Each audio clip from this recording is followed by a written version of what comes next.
First up today, team building often gets a bad rap. Most people either think of those trust falls or other lame games to get to know your coworkers, but our next guest says it is time to rethink team building. That's right. Beth Ridley is on a mission to build positive leaders, teams, and work culture. She used to work in corporate America, so she's a recovering corporate America employee.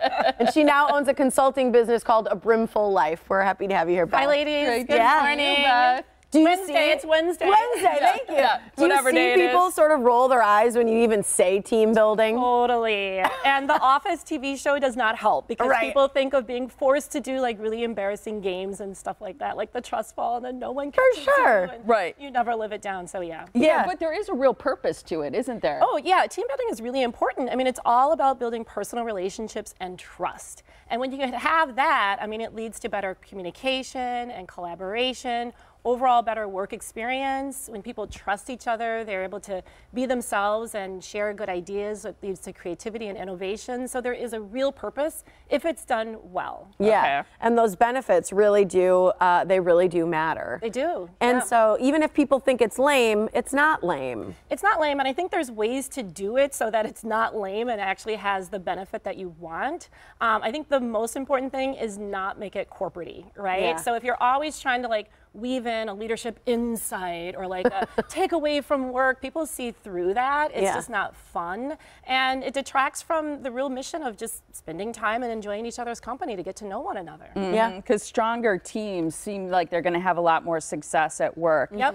So it's obvious that it gets a bad rap, and there's probably a good reason. What are things that you think are important to keep in mind as you go about team building and if you want to have a positive impact? Yeah, one of the most important things I think to do is to try to do something that's new for everyone together. So when you step outside of your comfort zone, it's a great way to learn and grow, also to have fun, but you know, that really creates a meaningful bonding experience. So whenever you can think of something like maybe taking a class together, you know, learning to juggle or taking a cooking class or an improv class, you know, you kind of step outside of your comfort zone together, you're having fun, but you're growing from it and bonding together as well. I think it's interesting you say it's not one and done. Like this needs to be an ongoing thing. I don't think you're going to get the benefits if you do it just like once a year or twice a year. So they're really easy ways to integrate team building into the regular workday. That's also really nice for people that have family obligations after work and they can't do like the regular happy hour or things after work. So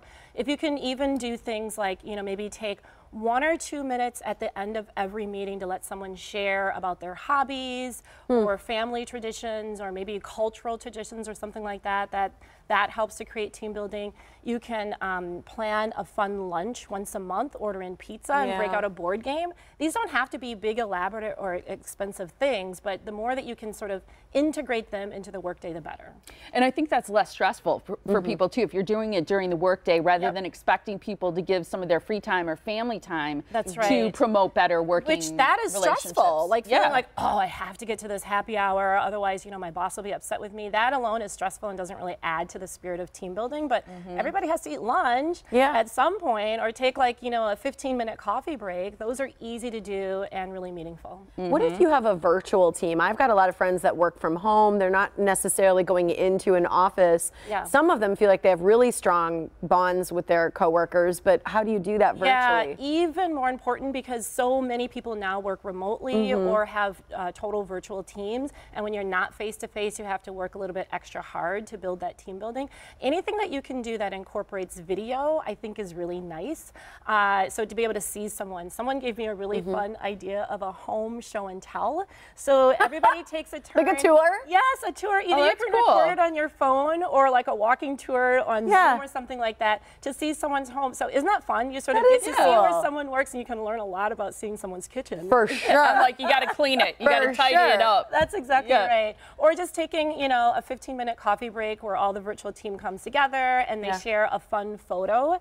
You know, maybe like a funny pet picture or a best vacation, just little things like that. If you're intentional about it, you can definitely build relationships virtually. I always laugh at people who work from home and they do these virtual meetings because they get ready on top. You know, like they're only dressed from here up and then they always have like... Now that could be good team. Yes, like, right? What's actually happening on the bottom or not.